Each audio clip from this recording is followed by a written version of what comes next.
I'll have somebody who's excellent at that, and then I'll do what I'm excellent at, and then we'll have the best of both possible worlds. So we say there are 4 ways to change your life. And I've studied this for years and years and years. There's only 4 ways to change your life, change your business, change your income, change your future prospects. Number 1 is to do more of certain things. And what are the things that you should be doing more of? What are the things that you should be doing more of? The things that you're getting the best results from today. Now this seems like so obvious, but it's amazing. People say, well, here's a whole series of things I can do. Here are the things that really, really work well. The products and services that sell the best. The things that I do the best. And here's all the things that people don't like and complain about and don't pay for and I don't do well. And so but they spend their time equally on all things. If top 20% of your activities, products, and services account for 80% of your results, the bottom 20% account for 80% of your results, they've got 8 hours or 10 hours in a day. They'll divide 2 hours on the top 20%, 8 hours on the bottom 80%. No! That's not what you do. What you do is you do more and more of the things from which you're getting the best results. So here's the second way to change your life. You can do less of other things. And what are the things that you should do less of? The things that are not giving you the greatest results. The things you don't like, the things that are frustrating to you, the things that, the products and services that no matter how hard you work, you really can't get them going.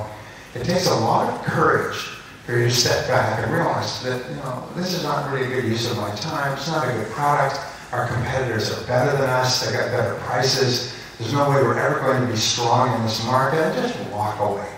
The third way you can change your life is you can start doing something new. Now this is the hardest thing of all.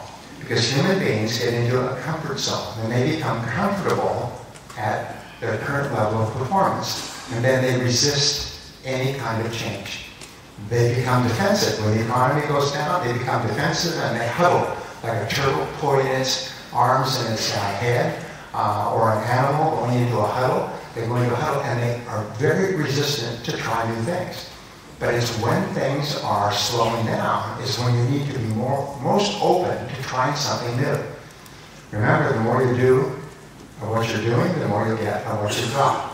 And so what you have to do is be open to doing something completely new. And that's hard. It's hard for everybody, by the way. It's hard for me. And I found that there is a key to new things. And it is to decide to do something new and then do the first step. Take the first step. Do one thing in the new area. Just take one action, and that seems to be like starting an engine. Suddenly you start to move. The hardest step of all. What did Confucius say about a journey of 1,000 leagues? Yes, the journey of 1,000 leagues begins with a single step. Every change in your life begins with you having the courage to take the first step. The difference between winners and losers is winners take the first step with no guarantee of success. Losers are always afraid. What if it doesn't work? What if it costs me money? What if it costs me time? How can I be sure? What's my guarantee? What's my guarantee? There's no guarantees. There's no guarantees you'll cross the street without getting hit by a car. But there's one guarantee is if you don't try new things, you have no future.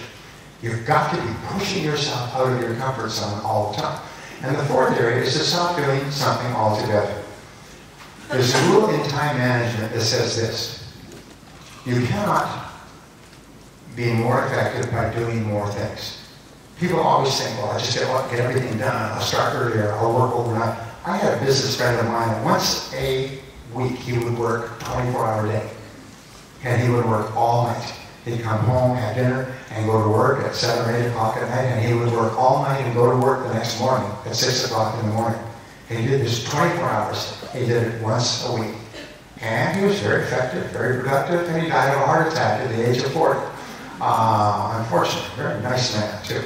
But he had this idea that the only way I can get caught up is I've got to do more things. So here's the rule. You can only get your time under control to the degree to which you stop doing things. You've got to stop doing things of low value. You've got to stop them altogether.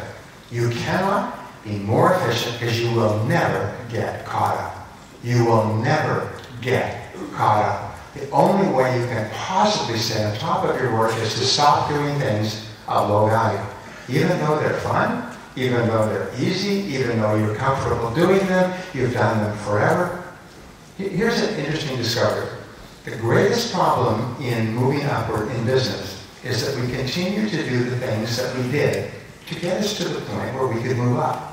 Why? Because we're in where? We're in our what? We're in our comfort zone, and we're comfortable doing things that we did in the past. But as you move up, your responsibilities